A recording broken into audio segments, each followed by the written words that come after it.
No, Félix, se le recuerda que para llevar adelante esta interpelación tiene 2 horas. Muchas gracias, señor presidente. Previo a iniciar mi interpelación, le solicito muy comedidamente que se sirva a constatar el quórum de este pleno.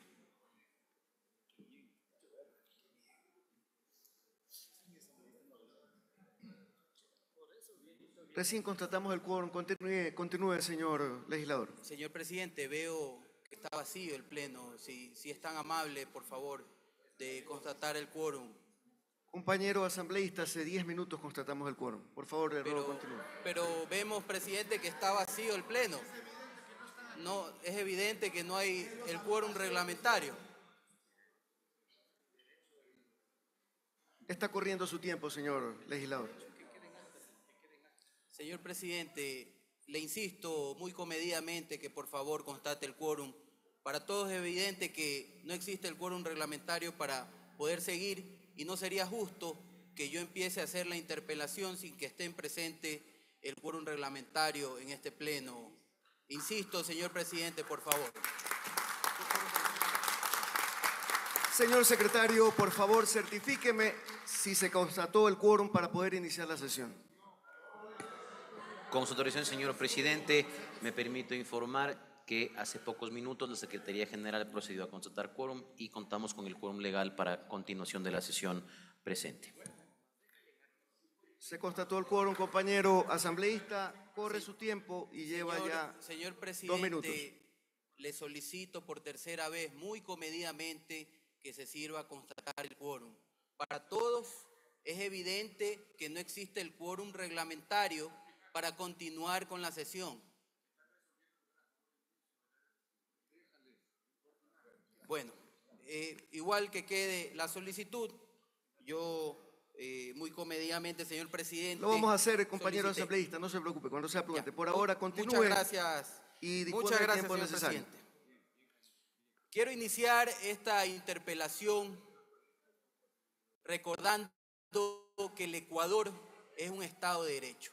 En ese sentido, yo lamento mucho las palabras de la exministra Andrea Robo en cuanto a que teme por su vida por decir la verdad en este pleno de la Asamblea Nacional y en cuanto a que ha sido objeto de persecución por el cumplimiento o incumplimiento de sus funciones.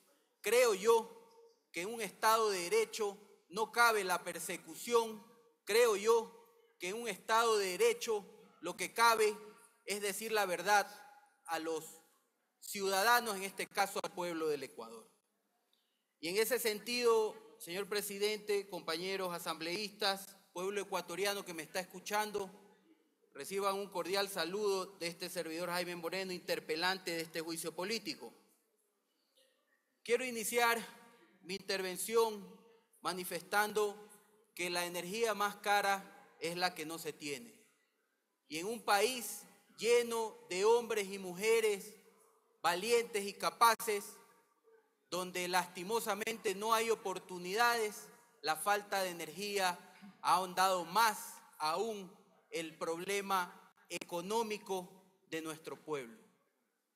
En ese sentido, señor presidente, este juicio político no corresponde a lo que algunas personas han manifestado de twitters o influencers energéticos.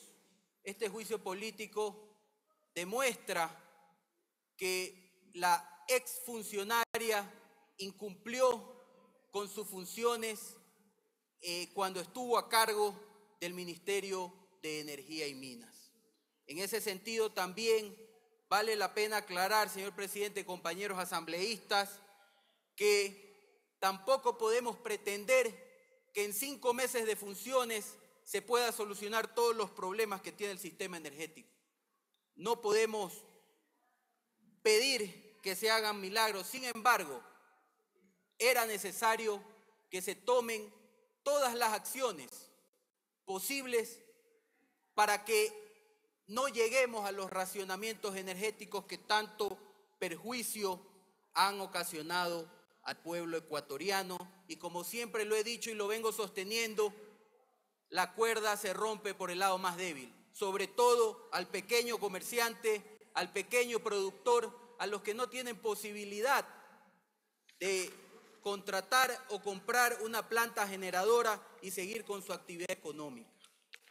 En ese sentido, mucho se ha hablado de las pérdidas que ha ocasionado toda esta crisis energética en este año 2024. Hablan de cifras de 12 millones de dólares por cada hora sin luz. Otros expertos hablan de 20 millones de dólares por día. Otros dicen que son 120 millones de dólares. Finalmente, las pérdidas económicas son incuantificables en cuanto a la falta de oportunidad que ha tenido el pueblo de seguir con su actividad y poder sacar adelante a sus familias. En este sentido, señora presidenta, solicito muy comedidamente que por secretaría se autorice, se reproduzca el video número 1 que oportunamente remití. Proceda. Autorizado TICS. Ecuador vive sus peores apagones de los últimos 30 años. Tenemos que estar como en el siglo XVIII, cogiendo baldecitos, como cuando yo vivía en el campo. Me desayuno el sonido del generador, me voy con el sonido del generador, almuerzo con el sonido del generador. En los últimos meses, los racionamientos de electricidad en Ecuador han llegado a ser de hasta 14 horas diarias. La luz se va en diferentes tiempos. En cuestión de las ventas, para nosotros como picantería, nos han bajado mucho. Al parecer hay un problema con el video, Las casas afectan a su no está corriendo como corresponde. 12 horas diarias. Ecuador vive sus peores apagones de los...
Ecuador vive sus peores apagones de los últimos 30 años.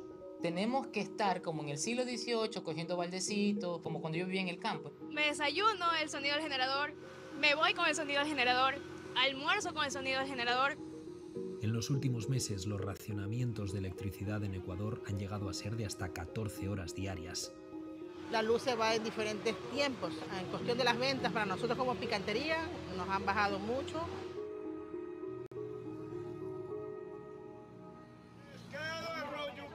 Ecuador sufre un grave problema de suministro eléctrico que se ha agravado desde septiembre.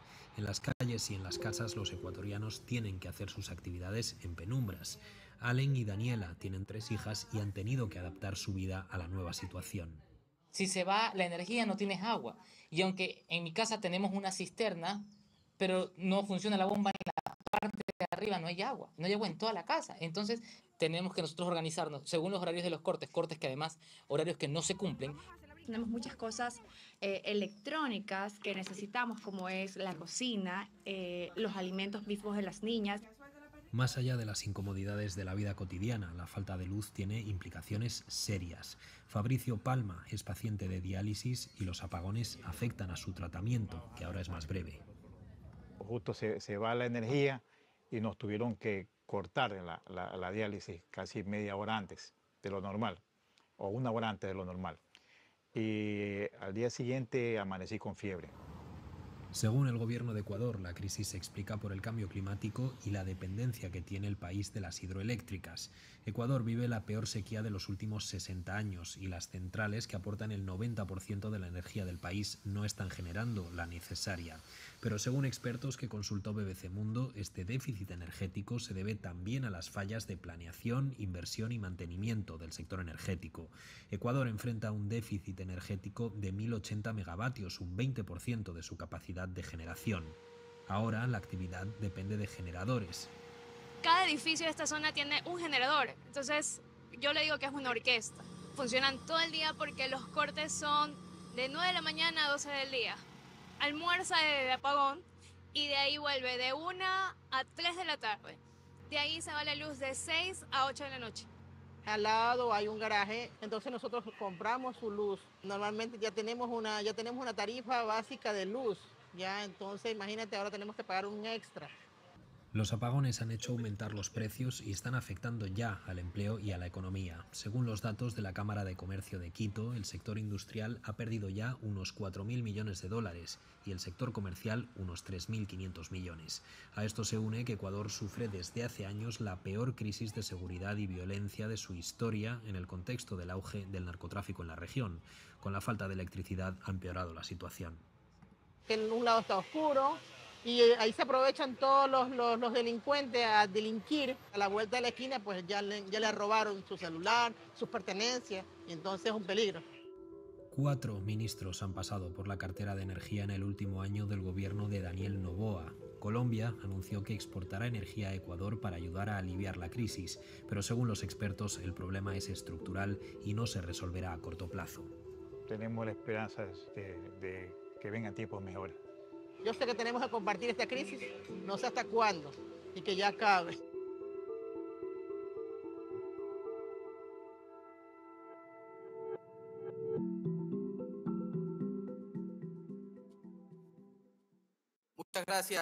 Muchas gracias, señor presidente. Existe un factor que es invisible y que lastimosamente nadie habla de él, que es los daños colaterales de la generación eléctrica, como pudimos evidenciar en el video de los generadores. Los daños que va a ocasionar al pueblo, el ruido del generador permanente, la contaminación del generador permanente, que más adelante nos tocará cuantificar y que definitivamente va a pasar factura a las personas que por querer seguir con su actividad económica y poder llevar el sustento a sus familias, les tocó invertir en un generador para poder continuar con su negocio. En ese sentido, estimado presidente, compañeros, la exministra Robo el 10 de enero se pronuncia en sus redes sociales y agradece precisamente a esta Asamblea Nacional por el apoyo brindado en la promulgación de la famosa ley No Más Apagones. Creo yo que es de las pocas verdades que ha dicho la exministra al momento de pronunciarse. Decir el apoyo que ha recibido el gobierno nacional de esta Asamblea con el único objetivo de que se solucionen los problemas del país. En ese sentido, señor presidente, solicito que se muestre el video de la exministra, es el video número 2, remitido con el suficiente tiempo hacia la Secretaría. Señor secretario, proceda, por favor. Tix, por favor, proceder.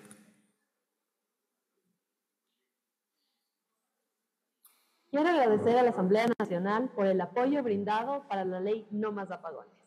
Esta ley constituye un cambio fundamental para que el país pueda salir adelante, para no volver a vivir esta crisis energética por la que estamos atravesando. Esto nos permite articular los esfuerzos entre el sector público y el sector privado. De esta manera, garantizar el suministro de energía eléctrica, que es un servicio básico y público a la ciudadanía.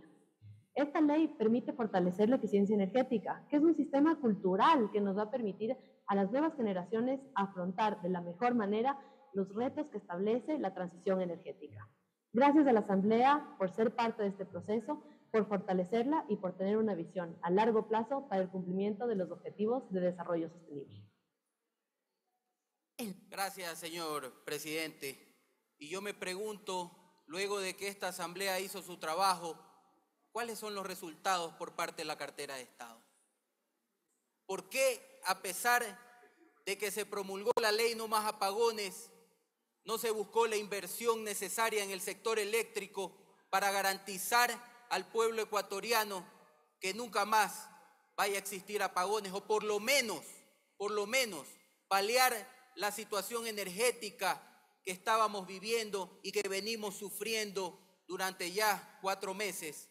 Y que, bueno, según el gobierno nacional, este 20 de diciembre se termina. Ojalá Dios quiera que siga bendiciendo al Ecuador y siga lloviendo en el sector, sobre todo el austroecuatoriano. ¿Por qué motivo no se tomaron acciones? Y no solo por parte de la ministra Robo, en su momento en su calidad de ministra de Energía y Minas, sino de todas las carteras de Estado involucradas para garantizar que exista la inversión. Sería bueno que se responda por parte del gobierno nacional y que se detalle las acciones que se tomaron una vez promulgada la famosa ley No Más Apagones. En ese sentido, presidente, compañeros asambleístas, en mi fundamentación y en el anuncio y práctica de pruebas en la Comisión de Fiscalización, empezaré demostrando que la exministra, que a partir del 24 de noviembre del 2023 inició una supuesta carrera contrarreloj para evitar nuevos apagones, no siguió ninguna de las advertencias y recomendaciones que se le hizo el SENACE. Ni siquiera tuvo la gentileza de continuar con los procesos que ya venían. Ella manifiesta dentro de su descargo que es porque no había la posibilidad de ejecutarlos porque carecían de licencias ambientales y demás permisos. Pero para eso ella está en la cartera de Estado, para buscar soluciones y poder sacar adelante el sector energético del país. En este sentido, señor presidente, solicito que se muestren el siguiente video de la ministra Arrobo. Verifique si llegó el archivo. Autorizado, Secretaría. Por favor, TICS, proceder. Ya lo recibimos en apagones. No. ¿Qué va a hacer para solucionar todo esto, ministro? Hay varios anuncios que los daremos esta tarde en una rueda de prensa que está manejada desde la cartera de Estado que yo dirijo. Es una rueda de prensa que dará anuncios con respecto a las acciones que debemos tomar actualmente. Lo que sí es muy importante, y aquí quisiera invitar a Teleamazonas a que sea uno de los voceros principales, es una campaña de eficiencia energética que estamos haciendo. ¿Cuál es la alternativa que tenemos ahora? Bajar el consumo. Bajar el consumo es una de las alternativas que nos quedan, que están en nuestras manos y que por muy difícil que parezca cambiar los hábitos de consumo de energía eléctrica, es la alternativa que tenemos. O sea, este es un llamado desesperado. Este es un llamado desesperado por la situación en la que nos encontramos, pero a nivel de cultura y de conciencia social, este es un llamado para que la ciudadanía cambie sus hábitos de consumo. Luego con los apagones iremos hasta febrero, marzo, abril. Al momento estamos ejecutando las acciones que puedan presentar todas las alternativas posibles para no poder llegar tan largo, pero de todas maneras lo que sí quiero, enero y febrero vamos a continuar con los racionamientos de energía. Muchas gracias, presidente. En ese sentido, dada la prueba documental anunciada y practicada, en referencia al oficio SENACE 2023-0304-O del 4 de mayo del 2023, donde ya a la cartera de Estado se le anunciaba los serios problemas que tenía el sistema eléctrico ecuatoriano, que me permito leer. Con base en el Plan Bianual de Operaciones del Sistema Nacional Interconectado, periodo de abril 2023-marzo 2025, la evaluación de la suficiencia de generación para abastecer la demanda nacional en el corto plazo ante una posible recurrencia de la elevada indisponibilidad histórica de generación que se registra en el sistema eléctrico ecuatoriano en los últimos años, se evidencia la presencia de un elevado déficit energético en un escenario seco con 90% de probabilidad de excedencia hídrica durante el estiaje de octubre del 2023 a marzo del 2024. Ya en esa época el SENACE advertía de los problemas serios que existían en el Sistema Nacional de Electricidad y solicitaba que se tomen medidas urgentes como cartera de Estado, que es la recuperación del parque térmico, la entrada en operación de proyectos hidroeléctricos en pausa, asegurando la compra de energética con Colombia, incremento de la generación de unidades de gas natural en Termogas Machala, la renovación de las unidades termoeléctricas de 557 megavatios que superan ya los 40 años de operación. Desde esa época el Ministerio ya tenía conocimiento y los técnicos del Ministerio ya tenían conocimiento de los problemas que existían en esa cartera de Estado. En ese sentido, la ministra, cuando asume sus funciones en noviembre de 2023, conocía de primera mano cuáles eran los problemas y qué acciones ya había recomendado el SENACE que debería tomar. Esta ministra, que incumplió sus funciones, no tomó ninguna acción. En ese sentido, el SENACE insistió a la ministra Arrobo de que se cumpla con un plan emergente y mediante oficio SENACE 2024-006C de fecha 29 de febrero del 2024, remitido por el SENACE a la exministra en funciones, manifiesta lo siguiente y me permito citar. En la actualidad se enfrenta un retraso en la ejecución de proyectos de generación, transmisión y distribución contemplados en el Plan Maestro de Electricidad. Esto provoca que el Sistema Nacional Interconectado sea deficitario ante contingencias y ante escenarios muy secos, lo que implica operar con riesgo de déficit energético durante el periodo de estiaje y con riesgo permanente de déficit por potencia. Por tal razón, es necesario que se efectúe el ingreso de nuevos bloques de generación y nuevos elementos de transmisión y distribución que permitan reducir las saturaciones que actualmente se alcanza en el crecimiento de la demanda.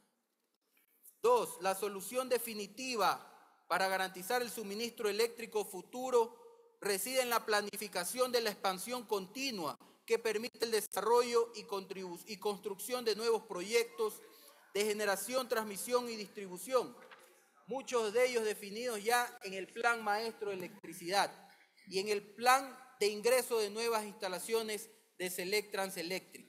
El nuevo equipamiento e infraestructura permitirán la recuperación de la soberanía y seguridad en el abastecimiento de energía eléctrica. 3. La incorporación de 475 megavatios de generación térmica hasta septiembre del 2024 adicionales a las nuevas centrales de generación posibilitaría preservar adecuadas reservas de potencia y energía, especialmente durante los periodos de estiaje, y así siguen las recomendaciones que la ex ministra lastimosamente nunca cumplió. En su carta de descargo, que tanto hace referencia y habla que se maneje de manera técnica como lo hemos venido manejando, establece ella que se incorporó en la gestión de los 5 meses de ella alrededor de 220 megavatios, que hasta el momento no se han podido evidenciar y no existe documentación que evidencie que en la gestión de ellas se incorporaron estos 220 megavatios de electricidad termoeléctrica al Sistema Nacional Interconectado. En ese sentido, estimado presidente, compañeros asambleístas, me hubiese gustado muchísimo que la exministra estuviera aquí presente, porque yo sí le tenía algunas preguntas que debe responder no solo a este servidor, en este caso interpelante de este juicio político, sino al pueblo ecuatoriano que ha sufrido en carne propia en los avatares de estos racionamientos eléctricos y las pérdidas económicas de empleo que ha acarreado toda esta situación. Sería importante que ella defina cuáles fueron las acciones que tomó ella y su equipo de trabajo para poner en operación la tan ansiada central hidroeléctrica Toachi-Pilatón. ¿Cuáles fueron los proyectos que se licitaron durante su gestión para la expansión de generación, transmisión y distribución? Muchos de ellos ya definidos en el Plan Maestro de Electricidad y en el Plan de Ingreso de nuevas instalaciones de Select Transelectric. ¿Qué acciones realizó para la incorporación de 475 megavatios de generación térmica adicional que se requería al parque actual, las cuales ya se encontraban establecidas? Un segundo, compañero legislador. Ruego a los compañeros asambleístas hacer silencio para escuchar atentamente la exposición del compañero. Muchísimas gracias. Adelante, compañero. Gracias, señor presidente. ¿Qué acciones, como lo decía, qué acciones se tomaron para incorporar los 475 megavatios sugeridos por el SENACE de energía térmica que eran necesarios adicionarlos de acuerdo al Plan Maestro de Electricidad? ¿Qué directrices tenía la empresa eléctrica Transelectric para el mantenimiento de los elementos de red que permitan reducir la cargabilidad y la calidad en el suministro de energía eléctrica? Recordemos que durante este año el Ecuador ha tenido 2 blackouts precisamente por problemas en la transmisión eléctrica, situación que también vino en desmedro del pueblo ecuatoriano y sobre todo de los comercios pequeños, como ya lo he manifestado, porque en este país, lastimosamente, la cuerda siempre se rompe por el lado más débil, porque los grandes tienen la posibilidad de seguir con sus actividades, los pequeños muchas veces no.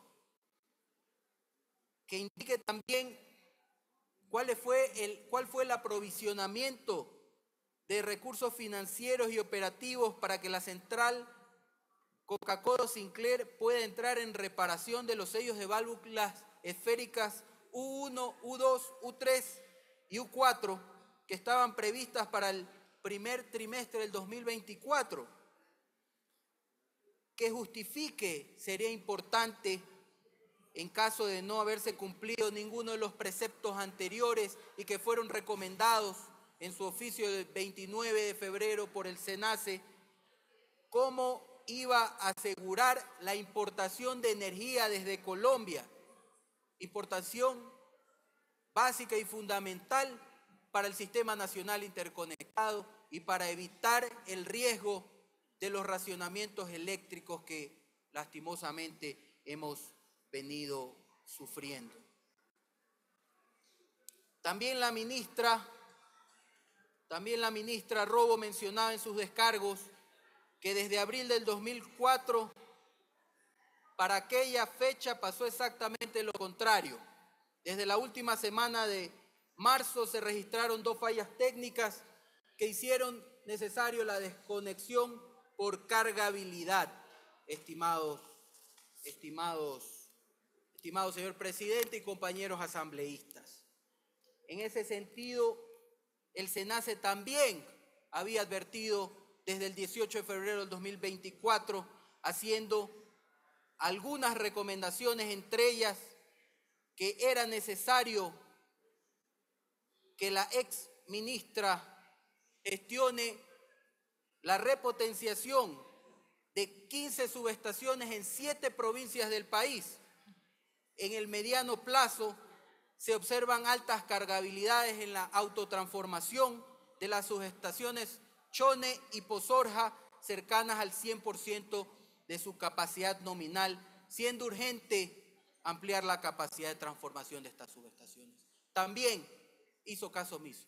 No se hicieron, y de la información que tenemos no se han hecho hasta el momento, inversiones en las subestaciones por el tema de transmisión eléctrica, que es tan importante y es un problema que ya lo hemos vivido, como lo manifesté. Hemos tenido ya en el país este año 2 blackouts precisamente por problemas, esta vez no de generación, sino de transmisión eléctrica, que también tiene problemas y problemas serios en nuestro sistema eléctrico. Y ojo, no solo la generación y la transmisión, también los problemas de distribución de las distintas empresas en el país que se encargan de dicho trabajo son bastante complejas, y es necesario repotenciar muchas subestaciones a lo largo y ancho del país. En este sentido, estimado presidente y estimados compañeros, ya desde el 27 de marzo, el Ministerio de Energía y Minas, a cargo de la hoy exministra Andrea Robo, hablaba de los famosos, sacaba comunicados oficiales y hablaba de las famosas desconexiones de energía. Desconexiones que lo único que hacían era enmascarar el real problema y la real situación energética del país y la falta de inversión y la falta de atención en este sistema. Siempre es necesario, estimado presidente y compañeros asambleístas, que cuando uno ostenta un cargo público de servicio a su pueblo, lo haga con total transparencia y responsabilidad en beneficio de ese pueblo, lo que no ocurrió durante la gestión de la ex ministra Robo. En ese sentido, el incumplimiento del Plan Maestro de Electricidad fue una parte bastante importante en este problema. Era necesario, como ya lo manifesté y como el SENACE lo dijo, incorporar energía térmica para poder sacar adelante a nuestro sistema nacional interconectado. Y como si esto no fuera poco, y como si no existiera en ese entonces y ahora una profunda crisis energética, la señora ministra seguía con el plan de las cocinas de inducción, cocinas que consumían electricidad, en lugar de suspender ese plan y que se siga, y que los hogares del pueblo ecuatoriano sigan cocinando con gas. Para esto solicito, señor presidente, que se muestre el video de la entrevista de las cocinas de inducción de la ex ministra Arroyo.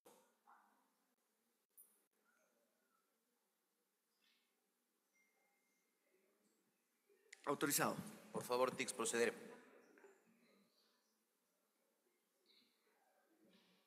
Ministra, quisiera trasladarle una inquietud de uno de los oyentes, nos escriben por acá. ¿El programa de cocinas de inducción sigue también?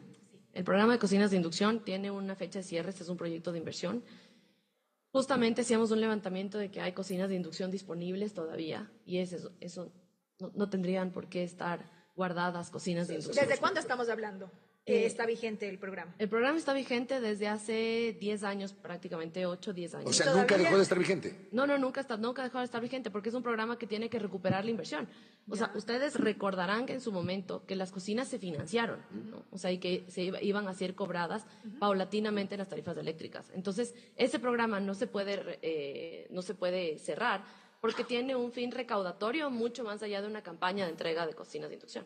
Entonces, sí se tiene que terminar el programa de inversión, se cierra una vez que se ha hecho la recaudación, el seguimiento de la recaudación correspondiente por la venta de las cocinas. Pero nos dice que todavía hay cocinas disponibles y que esto no debía haber pasado. ¿Por qué? No, no debía haber pasado que se corte de manera radical una campaña para seguir promoviendo las cocinas de inducción. Lo que pasa es que yo le escucho a usted y me dice que el programa nunca se suspendió y siguió, pero resulta que nunca más se volvió a escuchar del programa de cocinas de inducción. Ahí es cuando el problema de los proyectos de inversión se vuelven politizados.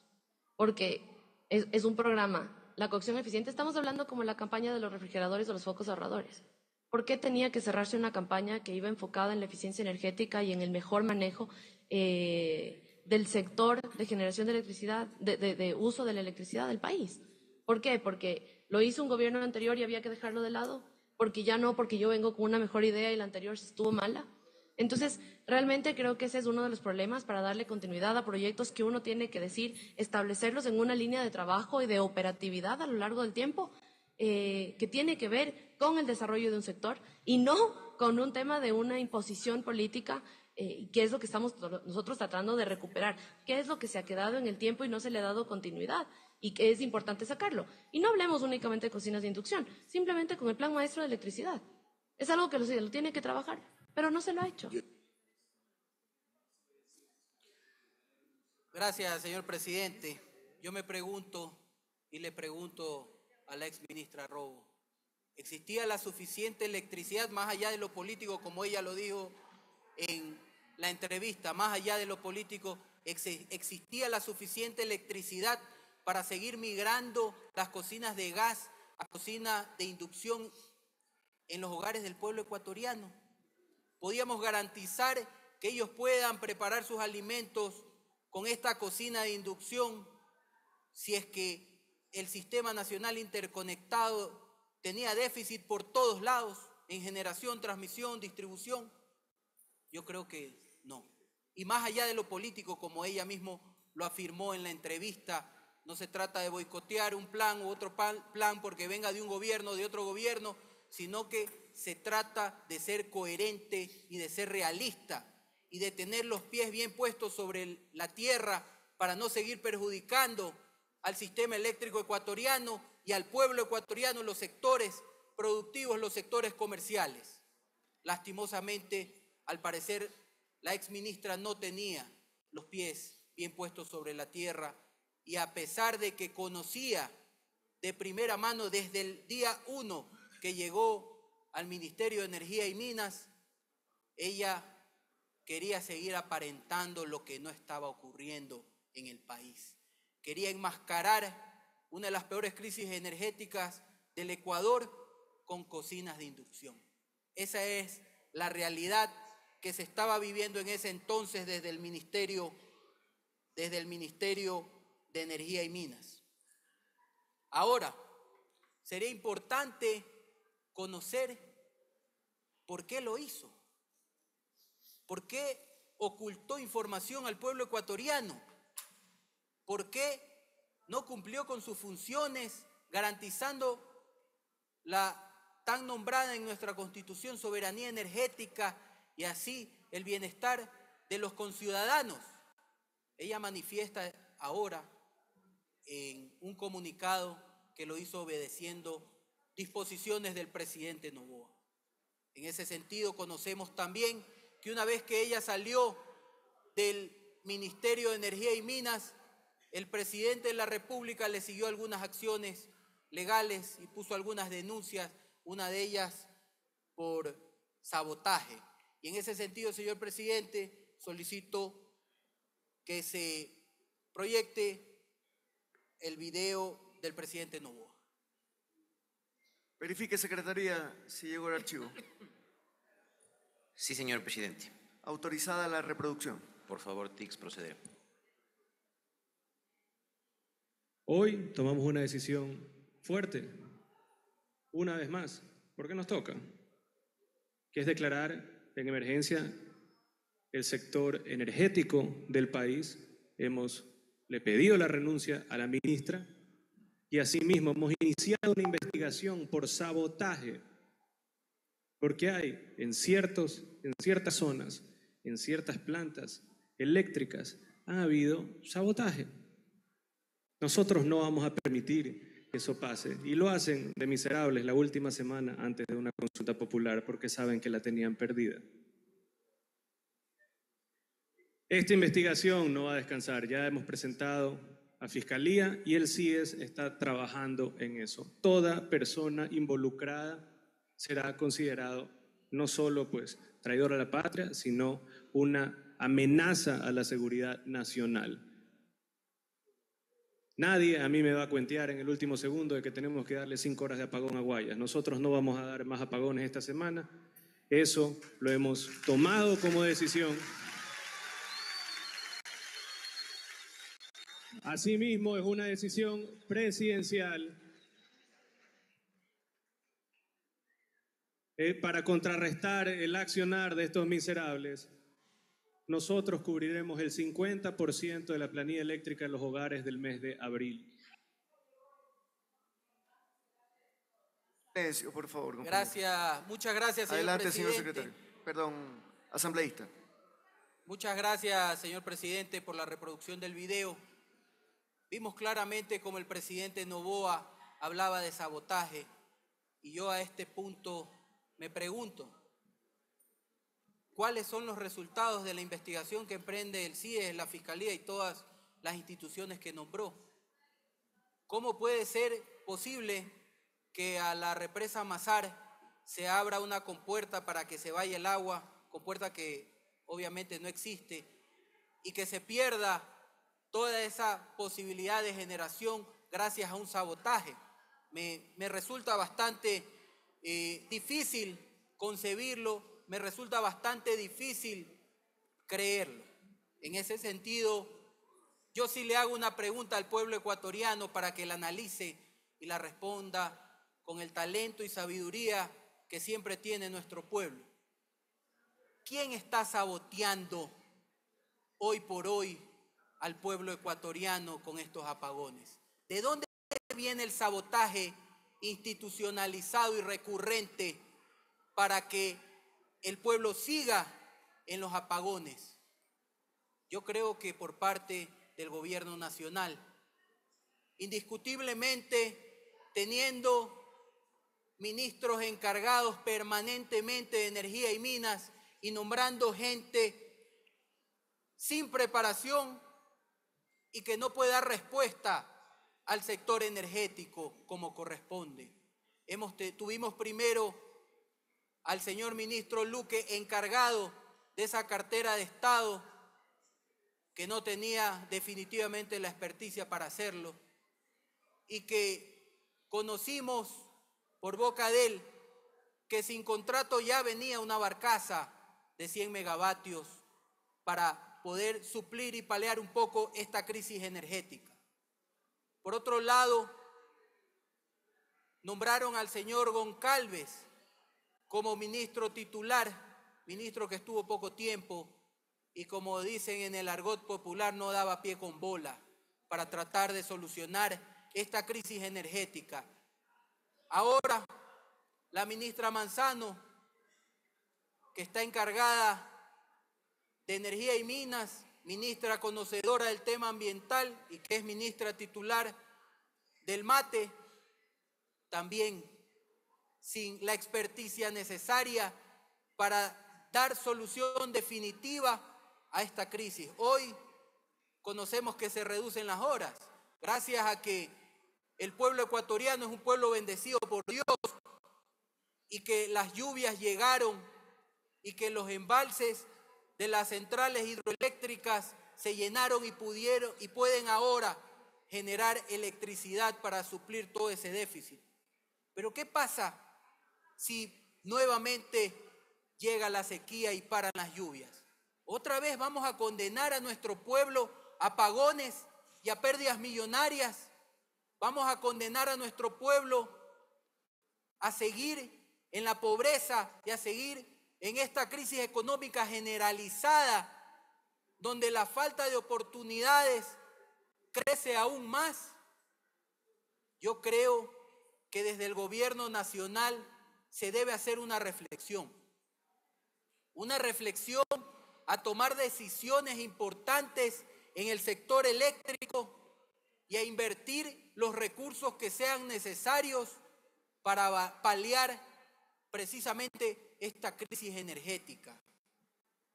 Crisis que genera tanto daño a nuestro pueblo y como lo dije al principio de mi intervención, tenemos que seguir esperando las consecuencias en cuanto a salud pública por los equipos de generación que se han puesto a lo largo y ancho de los negocios de nuestros queridos emprendedores, comerciantes que tienen pérdidas millonarias y que lastimosamente van a tener una Navidad bastante forzada para tratar de pasar un buen momento con su familia, con la esperanza de que estos apagones nunca más se den.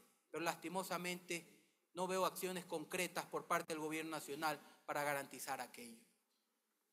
De la misma manera, como conclusiones, existen contradicciones en el planeamiento del estiaje, sabiendo que existía una gran posibilidad de la sequía en el mes de abril, no se tomaron acciones por parte de la ex ministra en ese momento.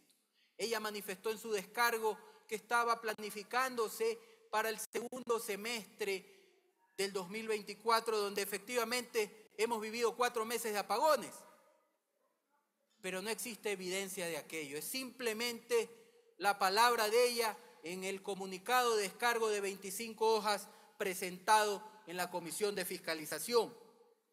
De la misma manera, como ya lo dije, la falta de preparación y la respuesta en el sector energético ha sido uno de los problemas más serios que enfrentó la ministra y que no pudo dar solución. Existen funcionarios que vienen de gobiernos anteriores, como el señor Calero, que ha venido fungiendo de todos los cargos en SELEC y que en este gobierno se lo ha premiado nombrándolo gerente general de SELEC, persona que fue responsable en el gobierno anterior también de los problemas energéticos. Y luego se lo premia más aún nombrándolo viceministro de Electricidad, como si ya no hubiera demostrado su incapacidad de dar solución y dar frente a esta crisis energética. Es penoso que personas como él sigan haciéndole daño al pueblo ecuatoriano.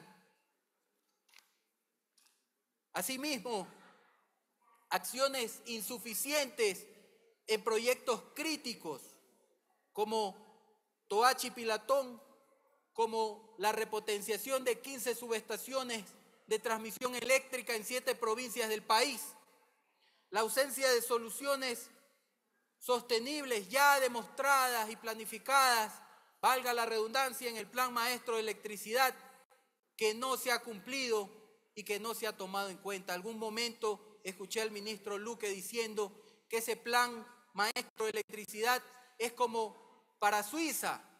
Resulta ser que no se cumplió y que hoy estamos teniendo apagones como en Cuba.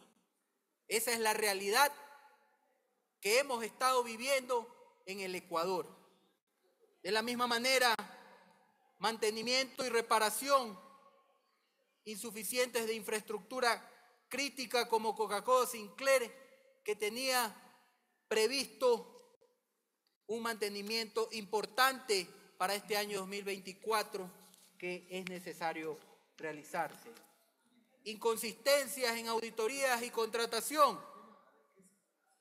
Existen contratos como por ejemplo Energy Kill, que no se han tomado ninguna medida para revisarlos por parte del Ministerio de Energía y Minas. Limitada transparencia y comunicación con la ciudadanía. Se le ocultó información todo el tiempo al pueblo. No se le dio la oportunidad de que siquiera se preparen para los racionamientos eléctricos. Y lo más penoso, que el motivo de la falta de transparencia y de la comunicación a la ciudadanía era una elección, era la consulta popular de abril. Eso es lo más penoso. No podemos permitir, señor presidente, compañeros asambleístas, que por una elección se perjudique de esa manera al pueblo ecuatoriano. No podemos permitir que por querer ganar una consulta popular tengamos que ocultarle la información y no preparar al pueblo ecuatoriano para los racionamientos que hemos vivido y que a mi criterio son criminales hacia el pueblo ecuatoriano y sobre todo hacia los más desposeídos. En este país la cuerda se rompe por el lado más fino, lastimosamente. Para finalizar mi intervención, señor presidente, compañeros asambleístas, quiero dejarles nuevamente la reflexión de quién está saboteando al pueblo ecuatoriano con las malas decisiones. Yo creo que el pueblo, con el talento y la sabiduría que lo caracteriza, sabrá analizar esa interrogante y se hará la respuesta necesaria. Todos acá tenemos ya nuestra respuesta. Hasta ahí mi intervención, señor presidente. Muchísimas gracias.